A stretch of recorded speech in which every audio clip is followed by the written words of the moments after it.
Hey, what's going on, everyone? Thank you so much for tuning in to another episode of the Financial Griot. We're here where we like to just discuss and share our conversation and life experiences surrounded by money, but more importantly, just trying to be the best version of ourselves and actionable steps to share along with you.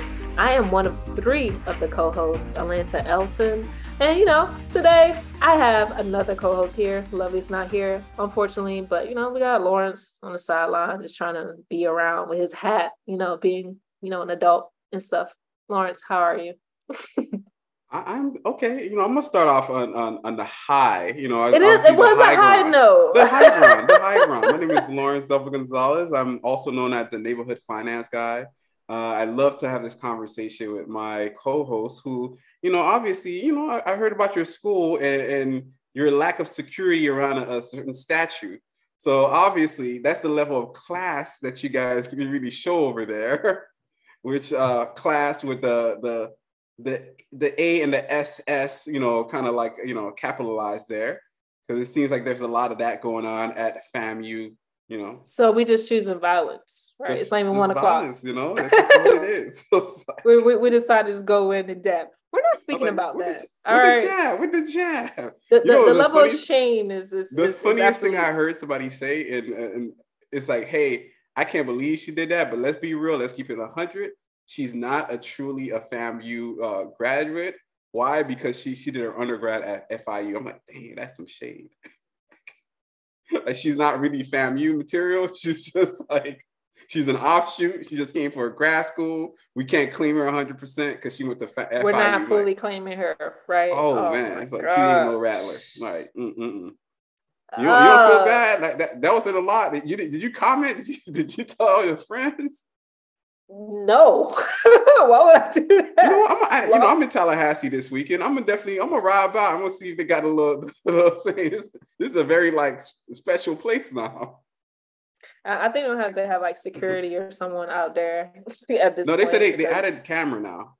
Okay. That thing. They added camera, they put it on the sign, and obviously you could be prosecuted or academic stuff for sure. Oh yeah. And so anybody that doesn't know what we're talking about here, recently it was a graduate, a master's in, I believe, master's in education or social work, one or the other. She even know the difference between you and you are.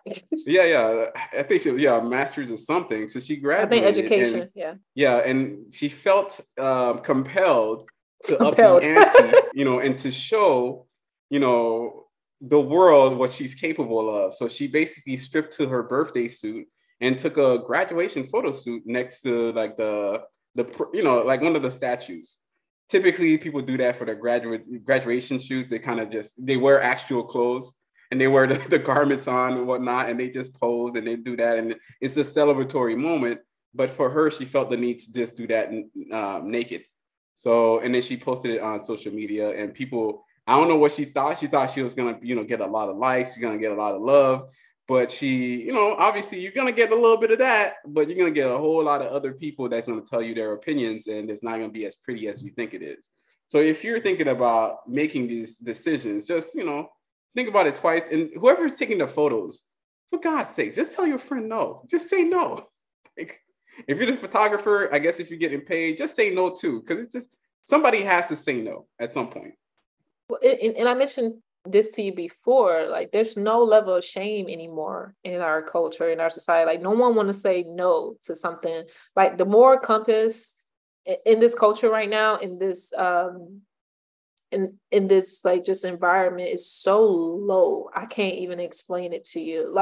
For you to step up and say, you know what, I don't think this is a good idea, sweetheart. I really don't think it's a good idea, because you're using the platform of a historical HBCU and the likeness of it to be to catch the eyes and to kind of become quote unquote viral. Right. And I think that's the thing. People are trying to catch that wave in attempting to become viral. But most time viral is by accident.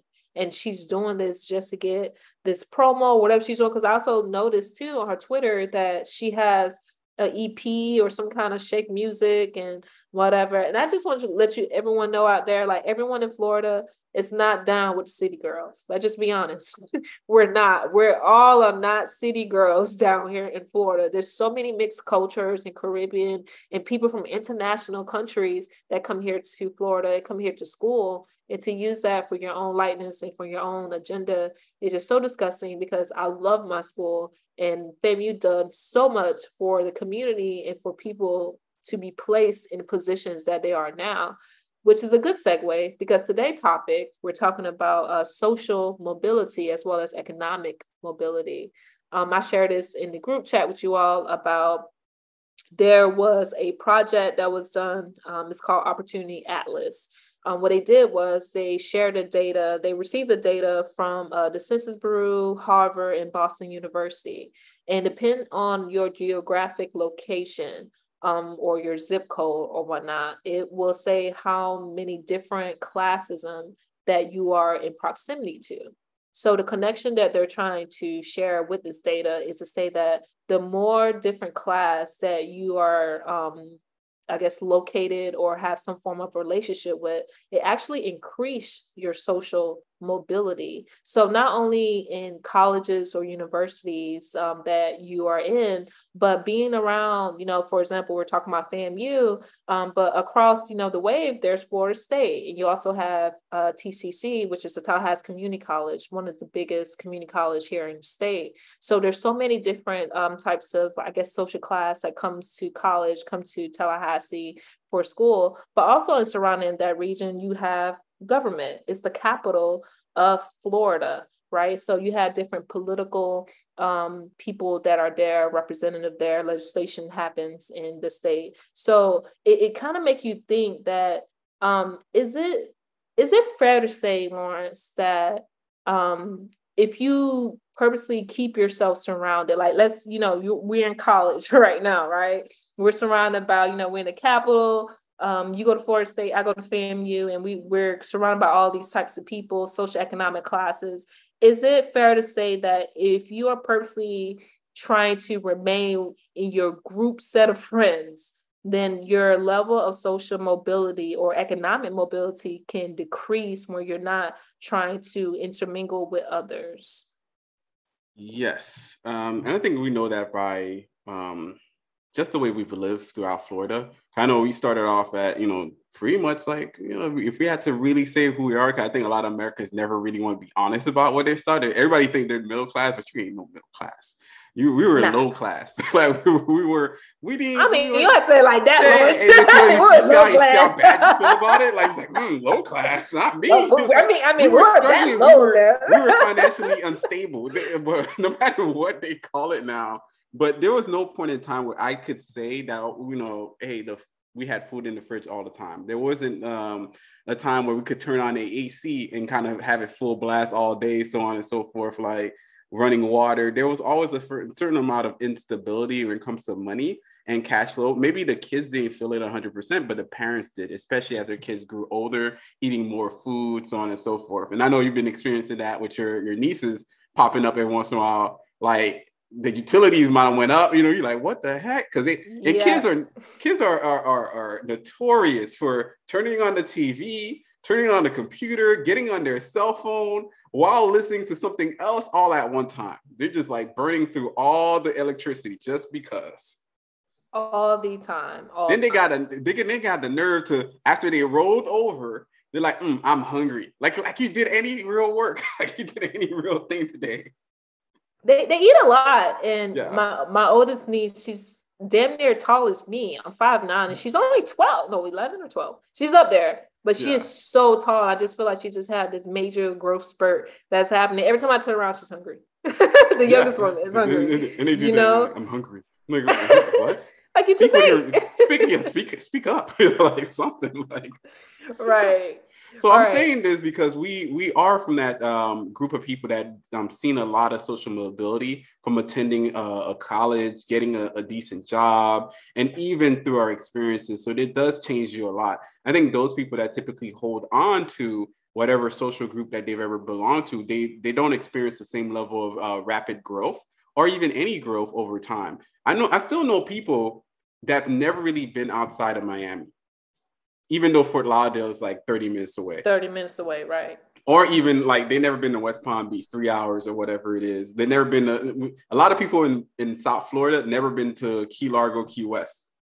We ain't hitting that. It's a long drive. I'm not gonna lie. Yeah, it's a long drive, but I'm saying overall, we don't really get, we only get as far as our social class sometimes. If you're not willing to actually traverse it, you're never gonna learn how to be different. And for some people, their comfort zone is to be around people just like them. And by proxy and by, you know, other, you know, bad reasons, they just end up staying there their entire lives. So I still know people that have never been out of the state of Florida, whereas I've traveled over 24 countries. Other people, and they've had almost the same opportunities that I've ever had in my life. So it comes down to that as well. You have to be willing to decide to, I'm going to learn from other people. There's people that, hey, they never learned how to dance salsa. I'm like, in Florida? Why not? You know, like what's the hardest thing for you to do? Is like, you just go down the street and dance salsa or eat different type of meals, different type of foods. And you're right, that study really hopefully opens people's eyes to the idea that you really stay within that social class. And I believe in that article as well, they talked about it and they generally term it as the friendship bias. Like around your friendship group is what you're going to end up being. So if you're friends with somebody that's rich, likely if you're the poor one, you're gonna slightly tear yourself towards that pole, like that magnetism of being richer. So you're not gonna end up being as I guess poor as you used to be. So there's always like a way that we change, and eventually we stop even like communicating with social groups that we're from. They even put that in there as well. So if you get to a point where you're top 1%. You never really see the bottom 99%. You never even interact with them. You don't say a real word. So that's why when you hear politicians say, yeah, I understand where you're from. No, they don't. They're multimillionaires. They don't understand where you're from at all. They're in DC. They're insulated. They don't know what financial instability is. They don't know what, you know, making cutbacks. They don't really know what inflation is really doing to people. On a theoretical level, they heard, hey, prices are up 9%. On a theoretical level, they said, well, you have to pay an additional $500. But what's $500 to a person making $5,000 a month, $10,000 a month?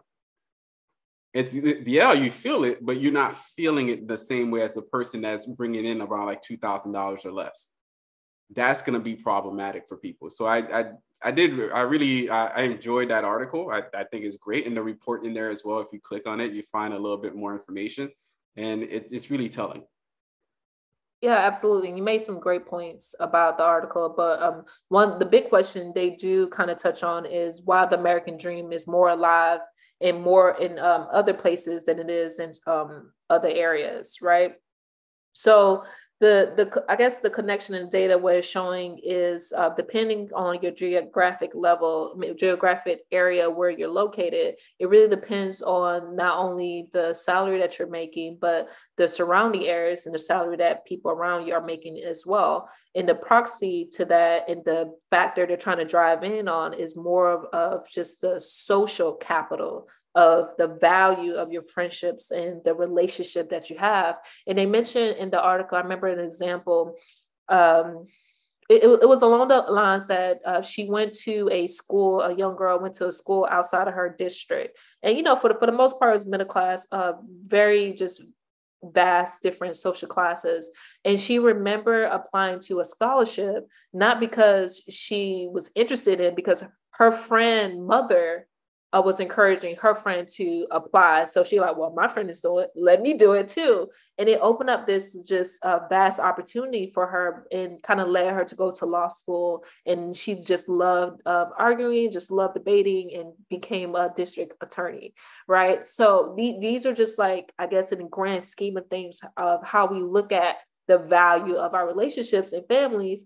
But it's not necessarily to say that because I don't want people to think it's more transactional, right? Or you're a doctor, maybe I should go to medical school. You know what I'm saying? It's not that. I think it's more along the lines of, you know, when you see someone else that you care about or someone else that you kind of form some kind of rapport with or relationship, some level of relationship, you almost want to, it's almost like a living, you know, through them as well. And you kind of want some level of that success too, even when you innately think that you don't, but there's some level of, you know, respectability that you may be acquiring or some level of just different classism that you may be acquiring, something that's different from your life growing up. But there is a more important level of social capital, because we become stagnant when we are in, high school, or we're in college, and we're just remaining mobile within our friend group and not really just interacting with others as well. Because I'm from a small town. If you're familiar with Florida, the Lake Okeechobee, which is the biggest lake in the state. So I live in the surrounding, small towns in that region, Belle Glade. And for the most part, our population is small, but is predominantly a lot of immigrants, a lot of Haitian populations that live here. And, but however, 40 minutes out west is West Palm Beach. And West Palm Beach, not only the socioeconomic level of most people here is higher, but also just the retirement region. Most people just retire here, and it's a lot of different classism in a bigger city. So by proxy, I was located in the area where, there was more different level of classes that I could be exposed to. Now, depending on your mentality, depending on your experience growing up, in my personal experience, due to the fact that I was in Girl Scouts and I met this wonderful woman that became such a mentor to me, Sister Laura, is she exposed me not to only different experiences, but I was exposed to different people at being a young age, being a young, Black girl, and talking to these different groups, attending conferences, conventions. Being a Girl Scout was one of the biggest, I think, advantage and transformative experience that I ever had growing up in a small town or quote unquote hood ghetto area. And it exposed me to wanting more. And having someone in proxy that I look up to, who is constantly exposing me to different things, that speak well for me, because that experience alone kind of increased my social mobility and put the, I guess, traveling bug in me. So right after college, I was able to travel and live in South Korea. So I think that we don't really talk about or think about how valuable our friendships, our relationships that we do have. And if it's something that you could kind of touch into, or someone that you can speak about, then that has more valuable than anything, because having that resource, have someone that you've seen done it, can encourage you and inspire you to do even better for your life. Yeah, I think you're 100% right with that. I think the people we are in proximity to, especially the ones we love, could kind of feed us information that we probably don't get in our own households. I think that's the true crux of it all, because growing up looks different for different people. Like me, the way I grew up in my household, the way it functions, the way it moves, not having we had food instability in my house. Other people didn't have that.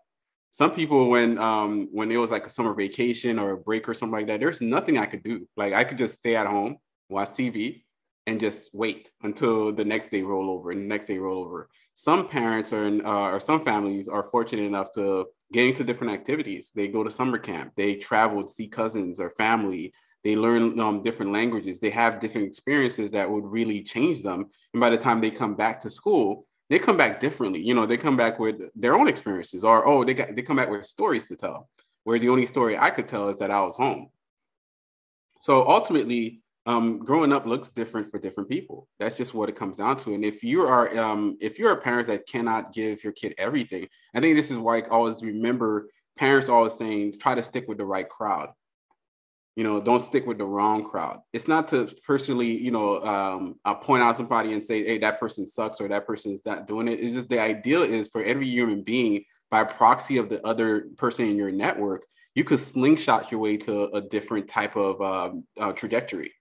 The fact that you got into the Girl Scouts kind of led you to more sports, that kind of led you to be a little bit more outgoing, that you actually left, West Palm and went all the way to Tallahassee.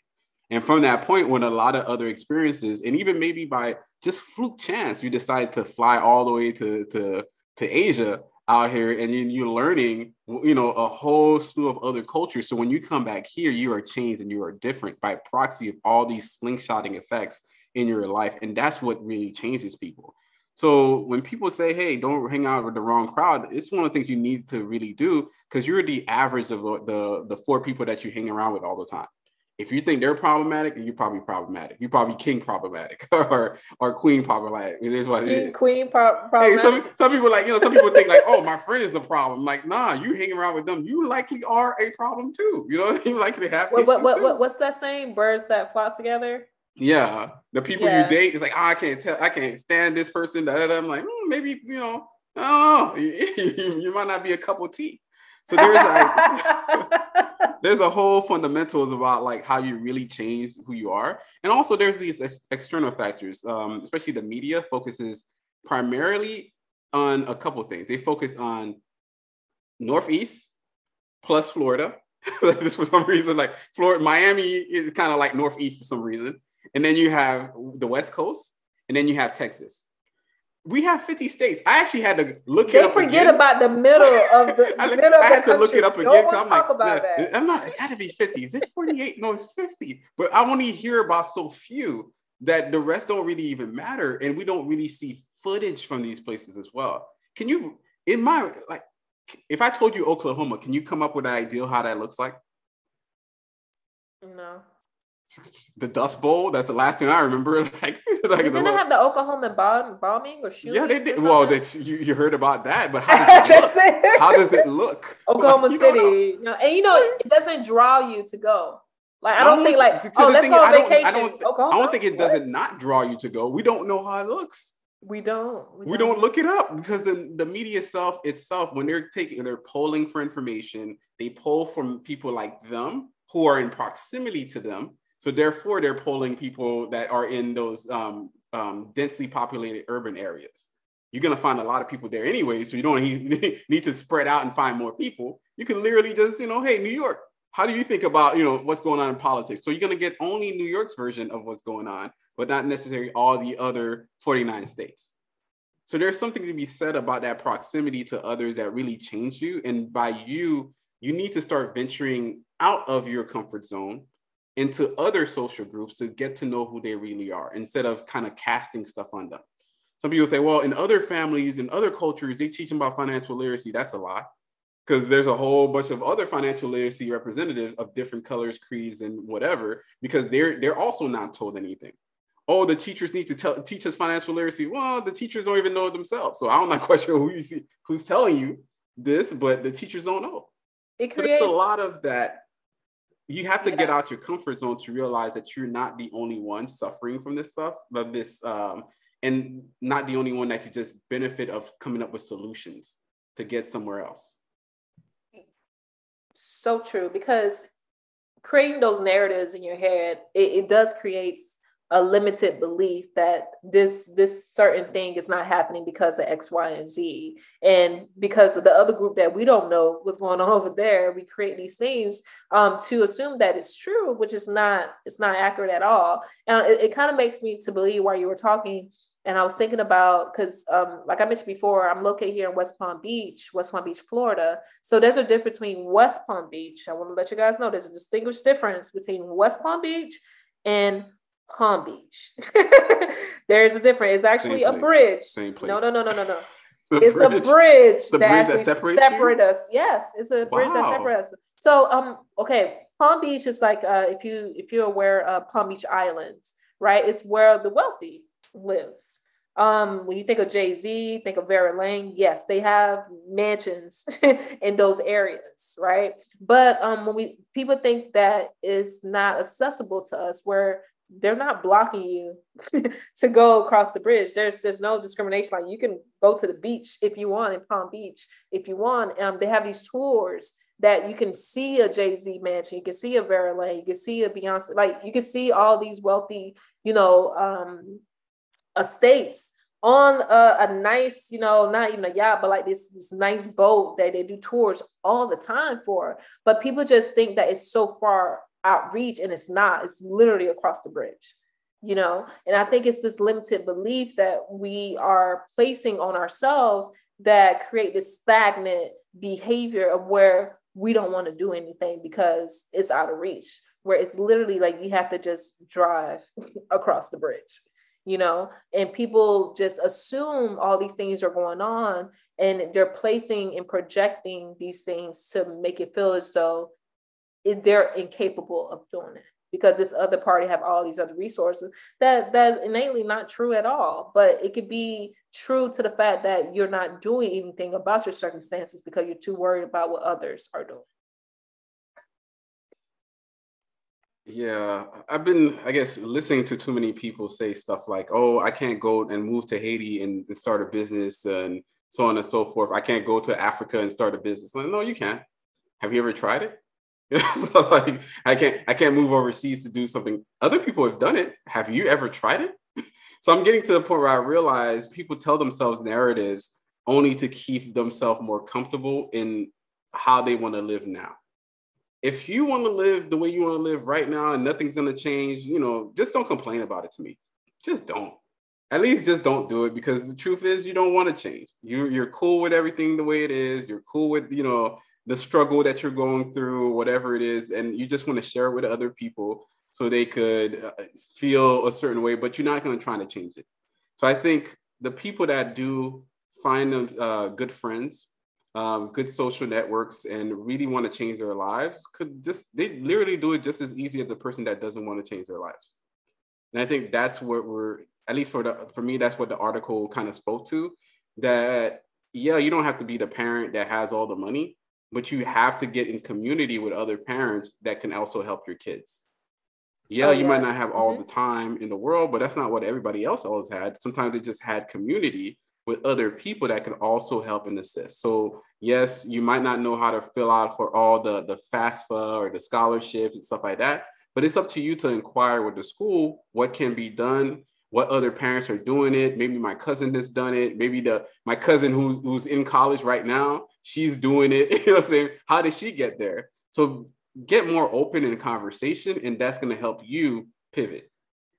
But I think also something we don't even say is that a lot of parents don't want their kids to change. At least they know that the moment their kid changes, the kid's not going to be in close proximity to them. One of those things that my mom, even though I didn't really stay with her, one of the things that she told my aunt is to never really teach me like how to drive, because her biggest fear is that I'm going to drive away. And that's something similar my mom did. I didn't get my license until I was 19. My mom didn't want to teach me. Oh no, I drove away. The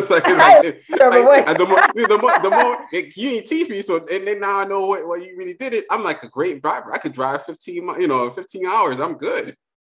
Because in the end of the day, you can't hold your kid to being who you are, to the constraints that you made up for your life. They're gonna have to build their lives the way it's gonna be. Sometimes it's gonna be close, and sometimes it's gonna be really far from you. It's a level of control. Okay.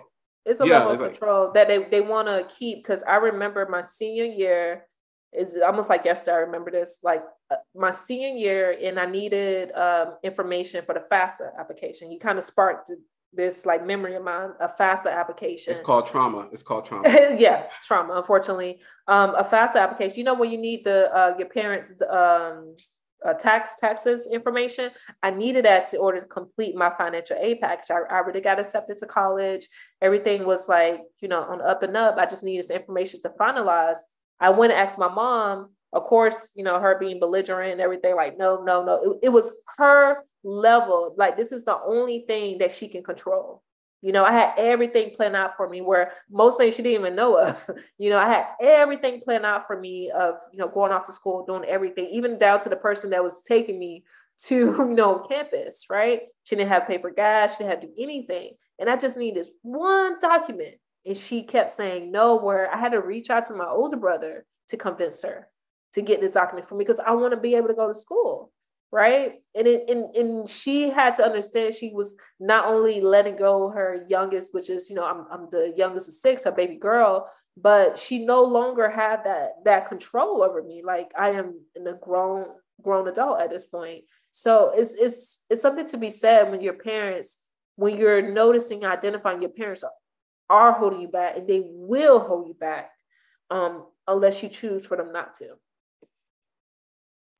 Woo. Hey, that's a whole other level of stuff that we try to unpack right there. Lovely the trauma is real. It was real. It's because I remember the feeling that was around me, even though I'm a kind of person, no matter the weight of the environment around me, for some reason, I'll drag the weight with me. I'm just that kind of person. I just drag it along. Like recently, I had to move out of my office because we were going to remote work. And I filmed it for my wife, and it was like, oh, shoot, I didn't know how much work I was cut out for, but I needed to head back home to, obviously the puppy was at home panicking. So I videotaped, she's like, oh, you're going to be there the entire day. I was there for 2.5 hours. What looked like a half day scenario is just, for me, is I'm a very quick person. I don't care what the obstacles are. I'll make a way. And my mom, I felt around that time when I was graduating or I was leaving or whatever it was, my parents, even though she wasn't around, my aunt, everybody felt like they were an obstacle to me. They were just in the way. They didn't understand how to better parent or even give me some kind of, because a lot of times too, especially when you're a kid, you're definitely afraid of the next step. You're like going to college. It's daunting. Going to a whole other city. You've never been outside this city, at least not that far. Like you're going out here 8 hours away or whatever it is in a place that you've never been with people you've never really met. It's not like you're going with a lot of friends either. You might want one or two people that's going.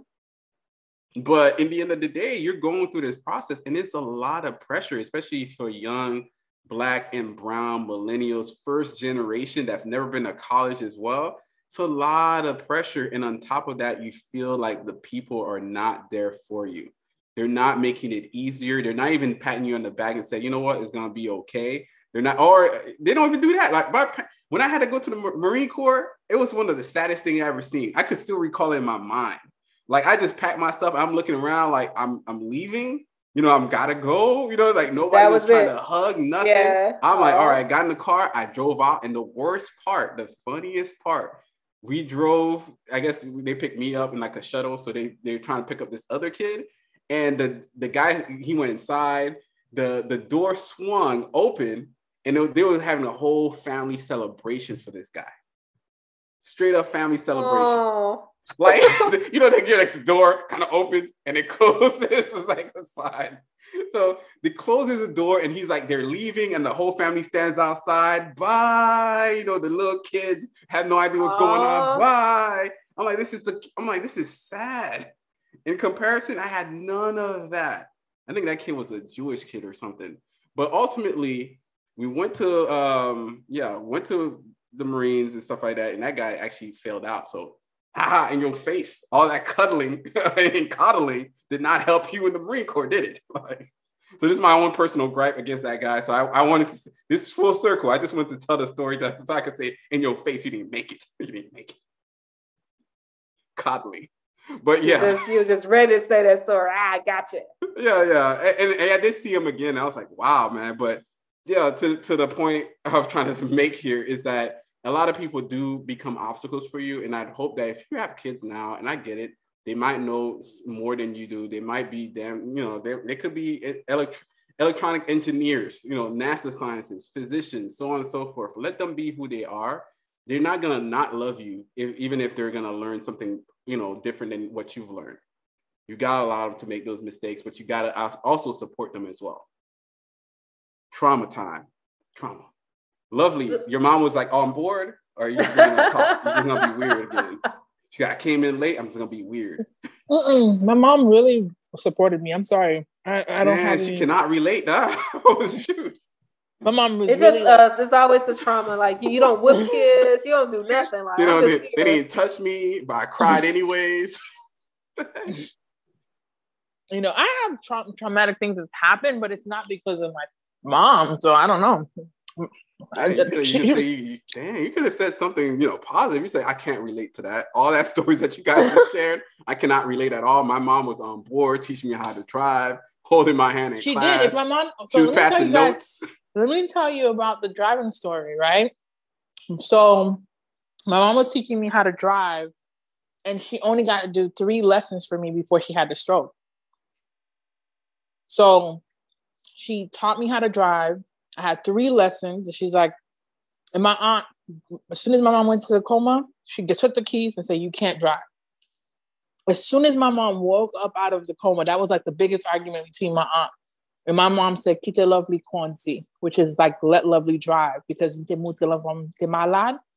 3 times I went to her, she knows enough to get herself back and forth to school. And so I had to give me back the keys because I was looking at her like, I told you, because my mama don't play about me. Like, being a bratty kid, of course. So I was able to have my mom. Kids out here. Look at these privileged kids and their entitlement and their confidence. I didn't have that kind of confidence. Struggled all my life. So inherently, had she not done that and had not been who she was at 18, I really would have struggled. My mom literally sacrificed a lot. I was able to do my nursing in high school. She would be waking up at 5 o'clock in the morning, make sure I get to my nursing, getting to because, we weren't going to high school. We were actually going to nursing homes and hospitals. So she would make sure, and we would kind of carpool with the other people around us. And when I was not doing well the first semester of nursing, she's like, girl, you need to stop studying with people because you don't do well when you study with others. You do well when you study by yourself. And so she's been, in terms of my education, the only thing that my mom wasn't supportive of me about was dating. That was the only thing. She's like, oh, Papa, if you got something, got the labu, you need your education. That was the one thing that she was hung go, which I look at it differently now because I felt like I had a lot more maturity. I think I would have survived getting married at that time. At least that's how I feel. That's the story I told myself. Maybe not, whatever. But that's the only thing I can tell you that she was hung go no about. I was going to get married at 21, 22, and she was like, hell no. And clearly I listened to her, which I don't know if that was the right thing to do.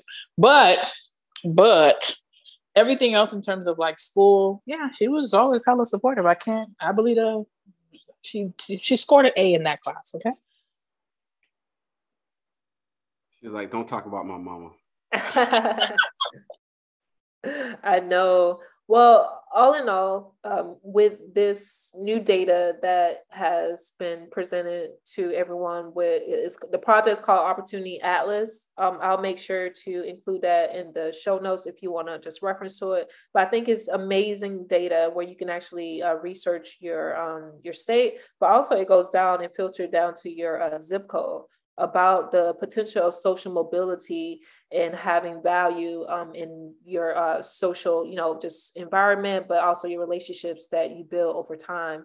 And it's something to be said that, depending on your location, depending on what the proxy that you're located to, can really have a vast and significant impact on where you may fall into in the next 5 or 10 years. So it's just a good, conversation I want to bring up. And I think we touch on a lot of things from just, the proxy, the mindset, and just having these relationships that will be able to help you in the long run and just ultimately help you become a better person. That's really what it is, because it's one thing to have money, but if you're not in a good mindset, being a grounded person, money is not going to help you. It's not going to help you at all. So make sure you're taking stock of your relationships. And if it's not relationship that you want to have, then I think it's a great opportunity to ask yourself, what type of relationship that you value, and how can I be more intermingled with different other types of people that I would like to become friends with and kind of build that rapport with. So I will leave that in the show notes. Any lasting things that anyone else want to say? Yes. One of those things I remember because of this topic is that in the Northeast, they pay teachers better. So there's different places in which you might be doing the same exact thing, but they pay better. So there's a pay difference that's so extreme that you have to be willing to move. I think that's part of the process as well. You have to be willing to leave your social circle, leave the comfort zone, and decide to move. There have been articles over and over again about those people that stay at that one job for too long, miss out on the opportunity to really scale their income upwards as well. So if you're staying for a job for 2 to 3 years and they didn't promote you or or anything like that, it's likely that you need to just start working on more credentials or whatever it is and really start positioning yourself for another interview at another job, because that's going to make the world of the difference. But if you're a teacher, in that same example, if you're a teacher in South Florida making $40K a year or something like that, and you don't see the way up, you could literally make around $80K minimum in Maryland. You got to be willing to change. So if you're not willing to do that, you settle for the neighboring area, which I think that's also part of the article, is some areas just don't pay that well. they're going to never pay that well. Maybe they have a low cost of living, low cost of whatever, but at the end of the day, they just don't pay that well because the entire state doesn't make that much. But in some other places where they value that more, why not move? I'm pretty sure there's other places that you can be, and it's not like the end of the world. For some people, they try to pack everything like this other place don't have a Walgreens or CVS or Walmart. Like every place got all these things that you're looking for. So don't overdo it. Just remember, just geo arbitrage is not a bad thing, and you can always fly home eventually when you feel like it. But you miss out on an opportunity of making good money in your lifetime if you just stay stuck around the same people doing the same thing and not learning new ways of life and new ways that you can actually find happiness. So you're not a tree. Yeah, you're not a tree, so don't stay planted. Oh, bars. So yes, you can find me all the time at www.theneighborhoodfinanceguy, where I post a lot of financial blogs and really my financial journey with my wife. And we actually recently, we reached $1 million worth of assets. $1 million worth of assets. I'm waiting for you to place it out. Well, I'm not on social media right now. Place it out. I put it out. I put it out. You did already? Okay. Yeah, I get like 2 or 3 likes. They don't know. They don't know. It's cool. It's cool. Whatever. Hey, I ain't mad at the people that ain't liking it. I'm living my life. And I'll pass it over to everybody else. Yeah, you can find me on the IG streets at Atlanta_Elson, ALCIN, where I just like to share when I'm ready to share my things. But I'm really active on my IG stories whenever I am on IG, or just DM me. We also want to just place it out there that, we will be present, the TFG crew, at the FinCon this year in Orlando, Florida. So DM us if you're attending or just want to just have a conversation, that we are here. And you can find me at Lovely Mardellis all over the interwebs. Bye. Thank you for listening to the Financial Griot podcast, powered by the Wealth Builders Collective.